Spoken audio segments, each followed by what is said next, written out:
अस्सलाम वालेकुम नाजरीन। इंसान मरने के बाद एक लाश में तब्दील हो जाता है और लाशें भी बड़ी हैरत अंगेज होती हैं बाज़ औक़ात। लेकिन ये कैसे हैरत अंगेज होती हैं और इनके हवाले से भी बहुत सारे ऐसे हक़ाइक़ हैं जिनका जानना आपके लिए बहुत ज़रूरी है। लेकिन इससे पहले मैं आपको बताता चलूं कि मैं हूं ज़ेड मलिक और आप देख रहे हैं प्रोग्राम सुराग रसां।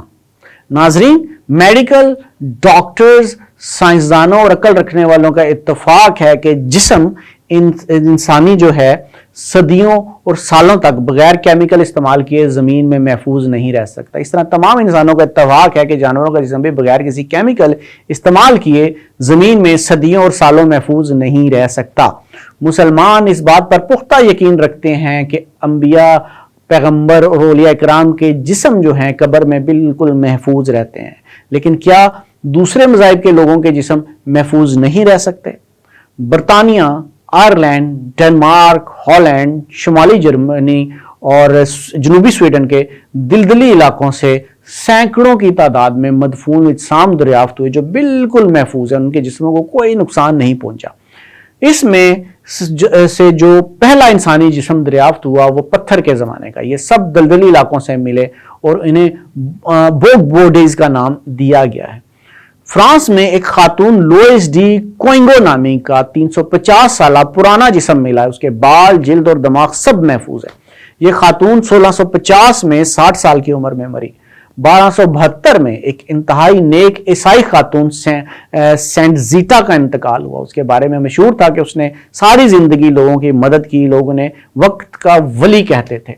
मशहूर है कि जब इंतकाल हुआ तो उनके घर पर एक चमकदार सितारा साइवान बन गया। मरने के बाद 308 साल के बाद उनकी लाश को कब्र से निकाला गया तो बिल्कुल महफूज थी। 1886 में जहर खुरानी से मरने वाले एक प्रोफेसर की कब्र 138 साल बाद खोदी गई तो लाश बिल्कुल महफूज निकली। एक और लाश लाडोनिस्ला की थी जो सैकड़ों साल कबल मौत का शिकार हुए और कुछ अरसा कबल जब उसकी कब्र खोदी गई तो माहिरीन हैरान रह गए। उन्हें मानना पड़ा कि इतनी महफूज लाश उन्होंने इससे कबल नहीं देखी। 1927 में मरने वाले एक बुद्ध राहब की लाश 1955 में जब कब्र से निकाली गई तो बिल्कुल महफूज थी। बुद्ध राहब को मुराकबे की हालत में दफनाया गया था और आज भी उसकी लाश मंदिर में बिल्कुल महफूज हालत में देखी जा सकती है। डेनमार्क में 4000 साल कबल मसीह मरने वाले एक शख्स टुलनमैन की लाश 1950 में दरियाफ्त हुई। इसकी दरियाफ्त भी हैरत अंगेज साबित हुई। ऑडजी की लाश को यूरोप की सबसे पुरानी लाश तस्वुर किया जाता है। उसकी जिंदगी का अरसा 3150 से 3359 तक लगाया गया है। कुछ इलाकों में लाश का जो हशर किया जाता है वो सोचते ही रोंगटे खड़े हो जाते हैं। ऑस्ट्रेलिया, बरतानिया, कोलंबिया और सर्बिया में भी कुछ कबाइल लाश को दरख्त की जड़ों और शाखों से बांधकर छोड़ देते थे। ज़माने कदीम में आतिश परस्त लाश को ऊंचे पहाड़ पर बने खामोशी के मीनार यानी टावर ऑफ साइलेंस पर लाकर छोड़ देते और जब कुछ अरसे बाद उसकी हड्डियां रह जाती तो उन्हें जमा करके चूने में डालकर गला देते।